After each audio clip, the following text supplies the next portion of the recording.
Good day everyone. Now I will discuss about the literature grammar integration, the four-pronged approach. This lesson is the continuation of planning the literature lesson. I am Janamiv Iyak, your discussant. But before we proceed to our discussion, let us read first our learning objectives. At the end of this lesson, you are expected to explain the features of four-pronged approach to teaching literature and language skills, integrate different language skills through literature study, and plan lessons integrating literature and grammar lessons. We must achieve these learning objectives at the end of our lesson. Using literature in teaching English and communicative competence has been argued to be beneficial to learners. According to Coley and Slater, cited four reasons to favor the use of literature in the language classroom. It is valuable, authentic material, provide cultural enrichment, offer language enrichment, and provide personal involvement of learners. Literature is highly beneficial in language classroom for four reasons. It serves as authentic material that is both engaging and meaningful. It also enriches students culturally by exposing them to diverse values and traditions. Additionally, literature supports language development and fosters personal involvement, making learning more engaging for students.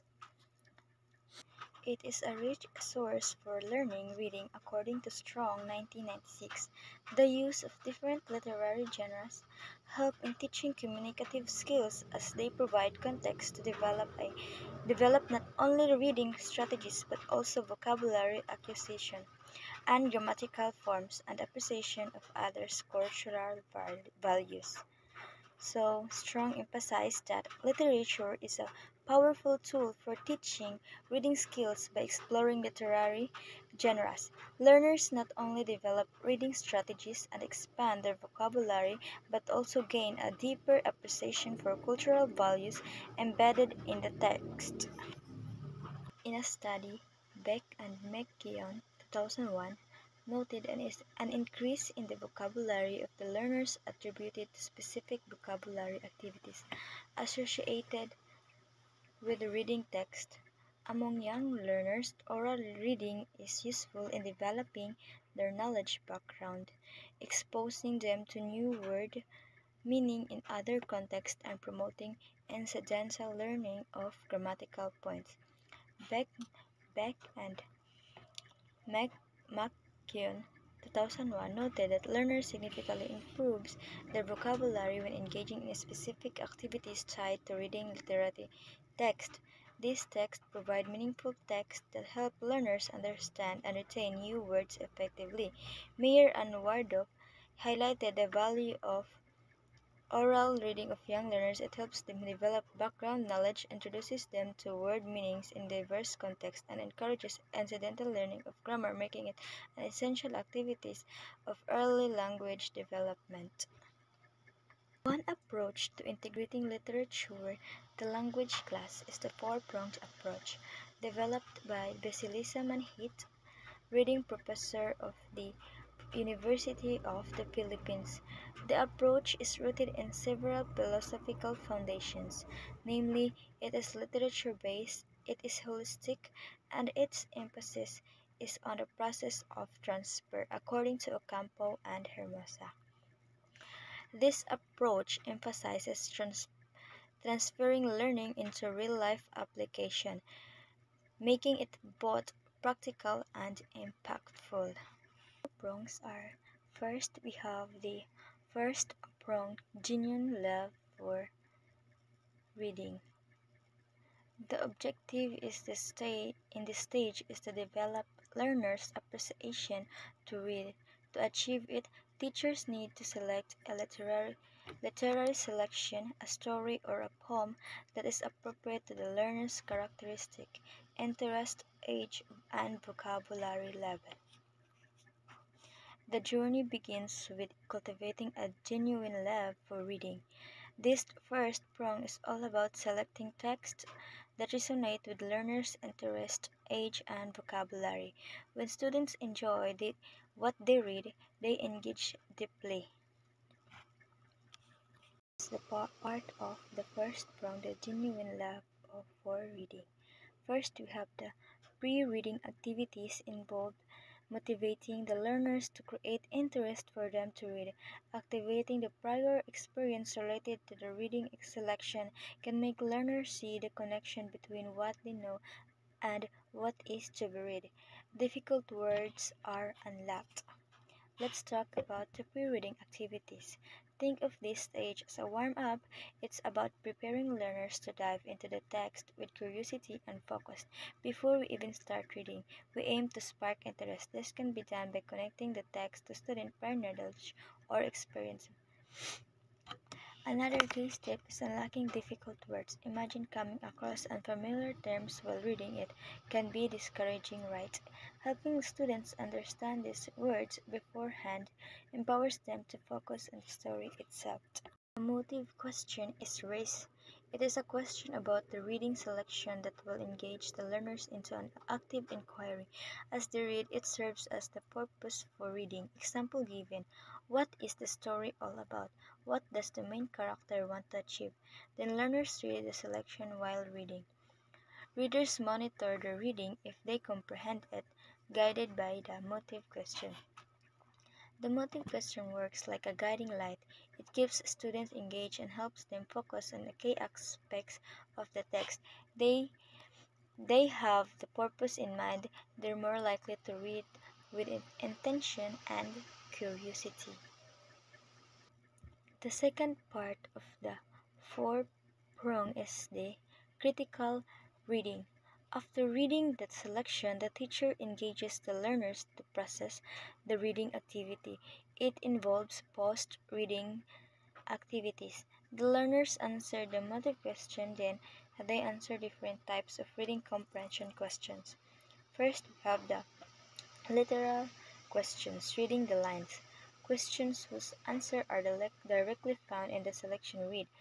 For example given was: what happened when Berto released the bird? What incident made father realize that it was wrong? This is where the deeper learning happens. We begin the literal questions that ask students to find information directly stated in the text. These questions ensures that students and learners have understood the basic events and details of the story. It's the foundation we build upon before moving into higher order thinking skills. Interpretative and evaluative questions. Interpretative questions, or reading between the lines, questions that require the learners to make inferences using the information or details found in the selection read. Example given: based on the description of other characters about Joanne, what kind of girl is she? Why was Ray still happy even when the birthday party was cancelled? These interpretative questions require students to infer meaning based on what they read. On these questions encourage students to make connection and draw conclusion, while evaluation of critical thinking or questioning the text and author, learners' focus shifts to the assessment of the implicit message of the reading selection, questioning the message and purpose of the author. Example given: could this story happen in your family? Were the statements of Jonah facts or her opinions? Evaluative questions go even deeper. They ask students to assess the author's intent or message. This stage pushes learners to think critically about the text and its relevance to their own lives. The final step in critical reading is application and creative understanding. First is: what is application or value integration? Learners associate the story to their own experiences in life. They identify situations that they could relate with based on their experiences. Example given: what part of incident in the story that you see yourself? Why do you like or dislike this story? This is where students connect the story to their own lives.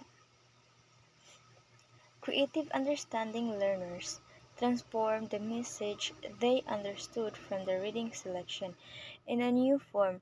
They may be asked to draw and color the character they might like the most, make a jingle or rhyme to convey the moral of the story, or act out the scene in the story they like the best. Creative understanding takes this further, letting students express their insight through art, drama, or music. Prong: mastery of the structures of the language, or grammar and oral language development.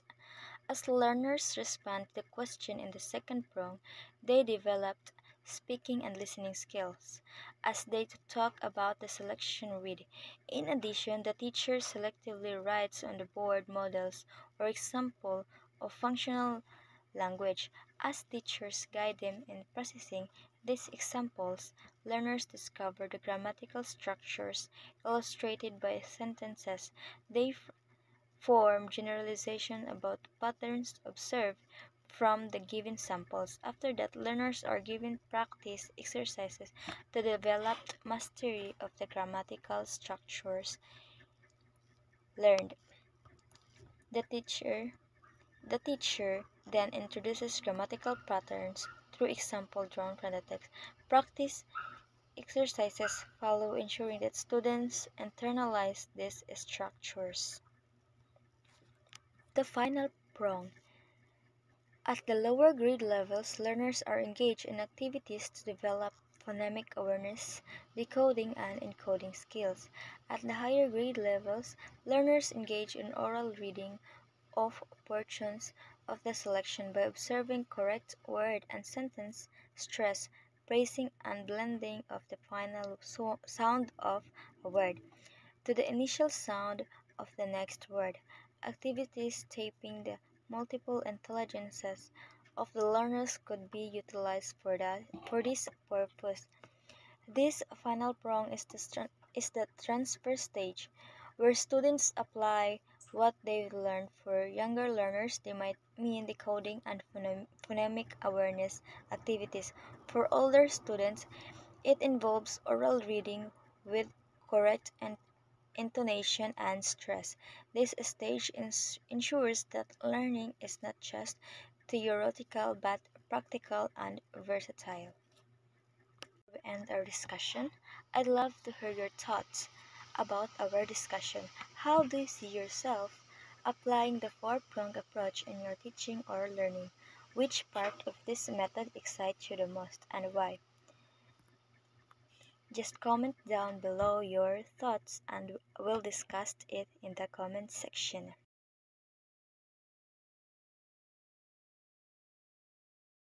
Take a moment to share and learn from one another. After all, the best teaching strategies often co- come from collaboration. That's all. Thank you for listening to our discussion.